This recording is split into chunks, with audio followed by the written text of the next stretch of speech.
JRBT অফিসে বর্তমানে document ভেরিফিকেশনের কাজ চলছে, যা শেষ হবে আগামী মাসের 8 তারিখ রোজ বুধবার।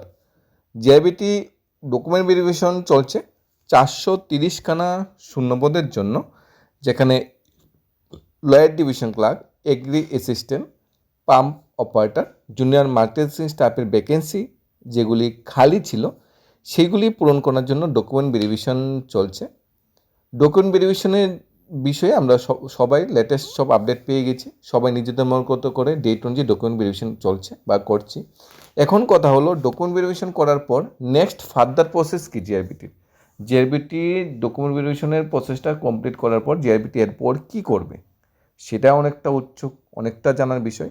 জিআরবিটি ডকুমেন্ট ভেরিফিকেশনের জন্য যে লিস্টটা প্রকাশিত করেছে, সেখানে রিটেনে যারা ন্যূনতম 35 নম্বর পেয়েছে ইউআর ক্যাটাগরিতে 35%, এবং এসসি এসটিতে যারা ন্যূনতম 30% মার্কস পেয়েছে এসসি এসটি ক্যাটাগরিতে, সবাইকে কিন্তু ডকুমেন্ট ভেরিফিকেশনের জন্য ডাকা হয়েছে।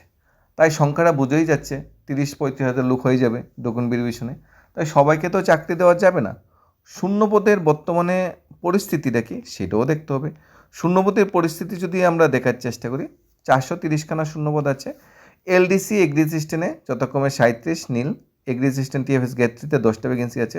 এখানে উপরের সাথে 37 আর 10টা ভ্যাকেন্সি সবগুলো কিন্তু এক্স সার্ভিসম্যান বা পিডাব্লিউডি ক্যান্ডিডেটের জন্য। মূল কথা দাঁড়াচ্ছে জুনিয়র অপারেটর পাম 182খানা ভ্যাকেন্সি, আর জুনিয়র মাল্টিটাস্কিং অপারেটর আনকমন 201খানা ভ্যাকেন্সি। এই দুটা ভ্যাকেন্সি কিন্তু ইউআর এসসি এসটি ক্যাটাগরিতে সবাই অ্যাপ্লাই করেছে এবং সবাই কিন্তু ডকুমেন্ট ভেরিফিকেশন করছে। বিশেষ করে দুইটা পোস্টে কিন্তু ভ্যাকেন্সি সবচেয়ে বেশি খালি আছে।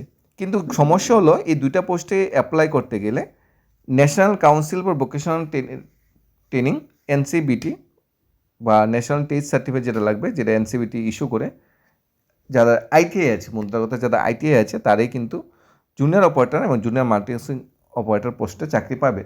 অর্থাৎ সবাই কিন্তু চাকরি পাবে না, শুধুমাত্র টেকনিক্যাল কোয়ালিফিকেশন যারা আছে তাদেরই চাকরি পাওয়ার প্রবাবিলিটিটা বেশি। এখানে জিআরবিটি নিজেও জানে না কার কার টেকনিক্যাল কোয়ালিফিকেশন আছে বা কার কার নেই, তাই সবাই ডকুমেন্ট ভেরিফিকেশন করছে, সবাই থেকে ইনফরমেশনটা কালেক্ট করছে। এখন জিআরবিটি সবাই ইনফরমেশনগুলো কালেক্ট করার পর জুনিয়র অপারেটর পাম্পের জন্য একটা মেরিট লিস্ট প্রকাশ করবে, জুনিয়র মাল্টিটাস্কিং অপারেটর আনকমনের জন্য একটা মেরিট লিস্ট প্রকাশ করবে, এলডিসি এবং এগ্রি সেকশনের জন্য আলাদা করে মেরিট লিস্ট প্রকাশ করবে। সেই মেরিট লিস্টে যারা যারা স্থান পাবে তাদের সবাইকে ইন্টারভিউ দিতে হবে। তারপর রিটেনের যে নাম্বার আর ইন্টারভিউ যে নাম্বার দুইটা অ্যাড করে ফাইনাল মেরিট লিস্ট প্রকাশ হবে এবং তাদের অফার এবং বিলি বন্টনের ব্যবস্থাপনা করা হবে। ইন্টারভিউ সম্ভবত আগামী মাস থেকেই শুরু হয়ে যাচ্ছে। আগামী মাসেই মেরিট লিস্ট প্রকাশ হওয়ার সম্ভাবনা প্রবল, কারণ জিআরবিটির কাছে কিন্তু হাতে আর সময় নেই। জিআরবিটি কিন্তু আগামী 1-1.5 মাসে বা 2 মাসের মধ্যে পুরো প্রসেসটা যেন কমপ্লিট করবেই এবং কমপ্লিট করতে হবেই। হাইকোর্টের রায় হচ্ছে জিআরবিটির কাছে কিন্তু আর কোনো রাস্তা নেই। তাই জুলাই মাসের মধ্যেই আশা করছি সমস্ত প্রসেসটা কমপ্লিট করার চিন্তাভাবনা জিআরবিটি করবে এবং আশা করছি শেষ করতে পারবে। কেননা 430খানা পোস্টের জন্য জিআরবিটি 10,000, 20,000, 25,000 মানুষের ইন্টারভিউ নেবে না।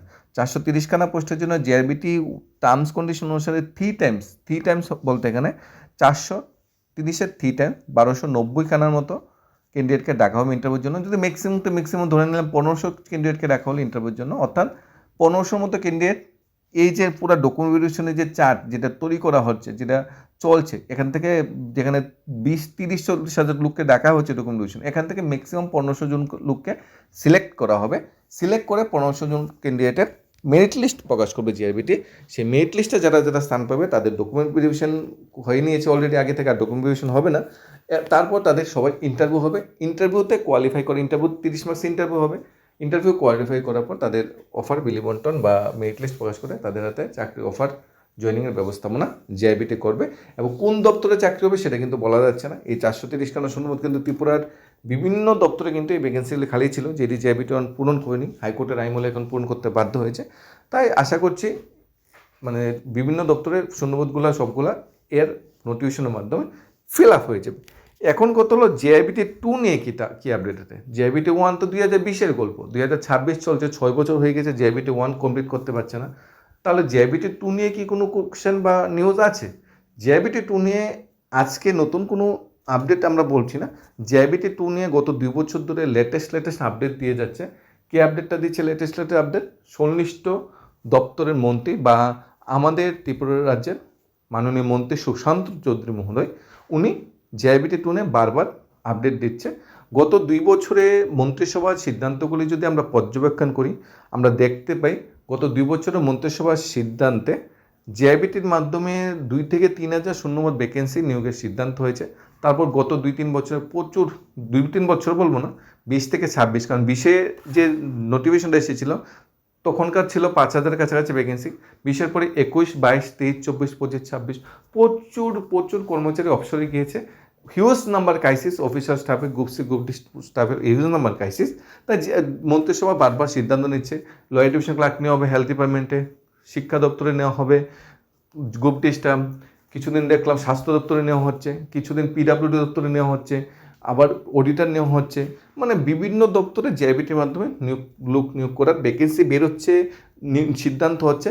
কিন্তু জিআইবিটির কাছে ইনফরমেশনটা যাচ্ছে, জিআইবিটির থেকে কাছে মন্ত্রিসভার সিদ্ধান্তগুলো যাচ্ছে, কিন্তু জিআইবিটি সবগুলা ভ্যাকেন্সি একসাথে করছে। একসাথে করার পর যখন হিউজ নাম্বার ভ্যাকেন্সি আসবে, 3,000, 4,000 নাম্বার ভ্যাকেন্সি যখন অনেকটা বেশি আসবে, তখন জিআইবিটি কী করবে, নোটিফিকেশন জারি করবে। কিন্তু জিআইবিটির কাছে এখন কিন্তু সেই সময়টা নেই যে ফট করে নোটিফিকেশন জারি করতে পারবে, সেই সময়টা নেই। কারণ জিআইবিটি বর্তমানে 1 নিয়ে ব্যস্ত। জিআইবিটি 1 হাইকোর্টে অনেক বড় একটা ধাক্কা খেয়েছে, সেই ধাক্কা সামলেই কিন্তু জিআইবিটিকে নতুন নোটিফিকেশন আনতে হবে। অর্থাৎ জিআইবিটি 2 আসছে, এবছরই আসছে। কেন বলছি এই বছর আসছে, সেটাও বিরাট বড় একটা রিজন, বিরাট বড় একটা কোশ্চেন মার্ক সবার কাছে। কারণ জিআইবিটি বোর্ডটা গঠন করা হয়েছিল, একটা সিদ্ধান্ত নেওয়া হয়েছিল চাকরির বাজারে বেকার ছাত্রদের ভাই বোনদের যোগ্যতা যাচাই করে তার চাকরির ব্যবস্থা করা। আমরা সবাই আশা করছিলাম 1-2 বছরে বারবার বা 1 বছর পর জিআইবিটির মাধ্যমে নতুন নোটিফিকেশন আসবে। কিন্তু দেখতে পাওয়া যায় কি জিআইবিটির মাধ্যমে বছর তো দূরের কথা, 4 বছর 5 বছর একটা নোটিফিকেশন আসছে না। সেটা কিন্তু বেকার ছাত্রদের ভাই বোনদের মনে অনেকটা বড় কোশ্চেন মার্ক দাঁড় করিয়েছে। সেই কোশ্চেন মার্কের উপর দাঁড়িয়ে আগামী বছর 1 বছর মাঝখানে বাদ দিলে তারপরেই বিধানসভা নির্বাচন আসছে।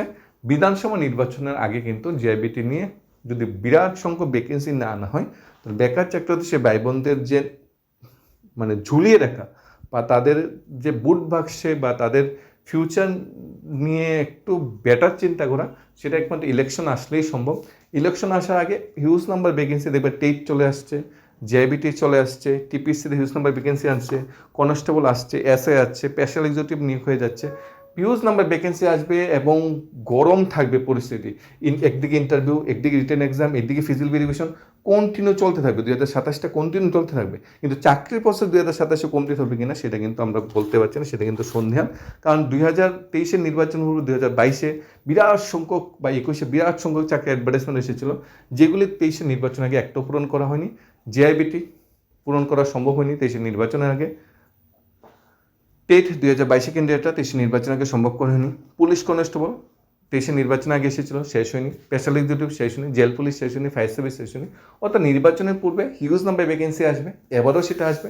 তার জন্য কিন্তু আমাদের প্রস্তুতি নিতে হবে।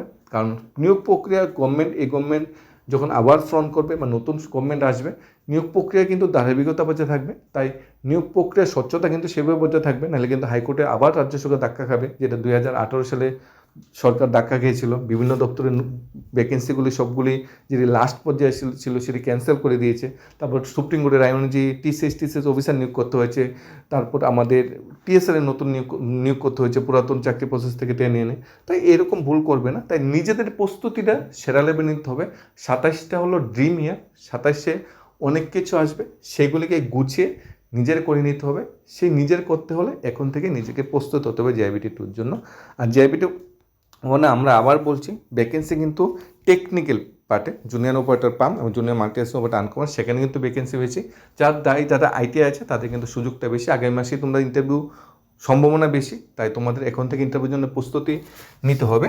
আর তোমরা যদি মনে করো এক্স সার্ভিসম্যানের পোস্টগুলা বা রিজার্ভ, যারা এসটি রিজার্ভ বা পিডাব্লিউডি পোস্টগুলা, এগুলা ক্যান্ডিডেট না পাওয়া গেলে জেনারেল ক্যাটাগরি ক্যান্ডিডেটে দিয়ে দেওয়া হবে, তাহলে এটা বিরাট বড় ভুল ভাবছি। বিরাট বড় একটা আনরিজার্ভ, জিআইবিটির সেই ক্ষমতা নেই রিজার্ভ পোস্টকে আনরিজার্ভ করার। যদি সেই ক্ষমতা থাকতো তো অনেকটা বেটার হতো বা অনেকটা তুজ্জুগ হতো, কিন্তু জিআইবিটির সেই ক্ষমতা নেই রিজার্ভ পোস্টকে আনরিজার্ভ করে সবার কাছে বন্টন করে দাও। তো এক্স সার্ভিসম্যান থাকলে দেওয়া হবে, না থাকলে পোস্ট খালি পড়ে থাকবে। পিডাব্লিউডি পোস্ট যদি থাকে, বিশেষভাবে সক্ষম থাকলে দেওয়া হবে, না থাকলে খালি পড়ে থাকবে। এখন কোশ্চেন হলো হরাইজন্টাল রিজার্ভেশন, ভার্টিক্যাল রিজার্ভেশন, অনেক ধরনের কোশ্চেন কিন্তু আসছে। কিন্তু যদি এক্সামিনেশনের পোস্ট বা পিডাব্লিউডি ক্যান্ডিডেটের পোস্টটা যদি জেনারেল ক্যাটাগরি বা ইউএসসি ক্যাটাগরি ক্যান্ডিডেটে দেওয়ার যদি সুযোগ সুবিধা থাকতো, তাহলে এই পোস্টগুলি খালি পড়েছে না, খালি পড়ে আছে কেন খালি পড়েছে? এখানে বলা হয়েছে PWD post horizontally benchmark A blindness low vision 60টা পোস্ট খালি রেখে দিয়েছে, ডিপ অ্যান্ড হার্ড হিয়ারিং 13টা পোস্ট খালি রেখে দিয়েছে। এটা জেবিটি 1-এর যে মেরিট লিস্টটা। লোকোমোটর ডিসেবিলিটি সেখানে 4টা পোস্ট খালি লেগেছে। Intellectual disability, special disability, marital illness এখানে 14টা পোস্ট খালি পড়ে রেখেছে, এবং পার্সন আন্ডার কলাম AND এখানে সব মিলে 34খানা পোস্ট এখানে খালি রেখে দিয়েছে। অর্থাৎ পোস্ট এখানে খালি থাকার মেন কারণ লুক পাওয়া যায়নি। যদি লুক পাওয়া যেত তাহলে পোস্টগুলি দেওয়া হতো, এবং এই পোস্টগুলি যদি জেনারেল ক্যাটাগরি ক্যান্ডিডেট বা রিজার্ভ ক্যাটাগরি ক্যান্ডিডেটকে দেওয়া যেত তাহলে তখনই দিয়ে দিত। এখন নতুন করে দেওয়া সম্ভব নয়। আর এই যে প্রক্রিয়াটা শুরু হয়েছে, এটা শুরু হয়েছে হাইকোর্ট থেকে ধাক্কা খেয়েছে বলে, হাইকোর্টে হেরেছে বলে।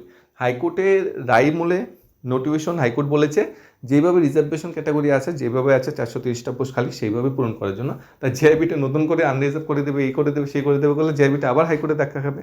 তাই যারা টেকনিক্যাল কোয়ালিফিকেশন আছে তাদের জন্য সুবর্ণ সুযোগ, আর যারা টেকনিক্যাল কোয়ালিফিকেশন নেই তাদের জন্য জেআইবিটি 2 আসছে, নিজের মতো করে প্রিপারেশনটা কিন্তু এখন থেকেই শুরু করে দিতে হবে। কোন কনফিউশন ডাউট থাকলে অবশ্যই জানাবে। ত্রিপুরা চাকরি হতে সে ভাই বোনদের ভবিষ্যতের জন্য শুভকামনা করে আজকে এখানেই সমাপ্তি নিলাম। ধন্যবাদ।